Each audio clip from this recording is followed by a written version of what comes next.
দেশের রংপুর, ময়মনসিংহ, সিলেট বিভাগের বৃষ্টিপাত আরও ৫ থেকে ৭ দিন অব্যাহত থাকতে পারে বলে জানিয়েছে আবহাওয়া অফিস। গত কয়েকদিন ধরে চলা এই বৃষ্টিপাতের পরিমাণ আরও বাড়ার শঙ্কা রয়েছে।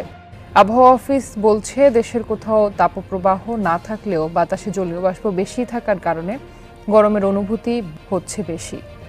বৃষ্টি শুরু হলে আবহাওয়ার এমন গুমোট পরিস্থিতি কেটে যাবে। এই বৃষ্টিপাতের পর সামনের দিনগুলোতে তাপমাত্রা সামান্য বাড়তে পারে, তবে আপাতত তাপপ্রবাহের আর সম্ভাবনা দেখছেন না আবহাওয়াবিদরা। সেই সাথে মৌসুমী বায়ুর আগমনের ফলে আগেই বর্ষা মৌসুম শুরু হতে পারে বলে ধারণা করছেন তারা। আগামীকাল শনিবার রংপুর, রাজশাহী, ময়মনসিংহ ও সিলেট বিভাগের কিছু কিছু জায়গায় এবং ঢাকা ও চট্টগ্রাম বিভাগের ২-১ জায়গায় অস্থায়ী দমকা হাওয়া সহ বৃষ্টি বা বজ্র বৃষ্টির সম্ভাবনা রয়েছে। এ সময় তাপমাত্রা প্রায় অপরিবর্তিত থাকবে।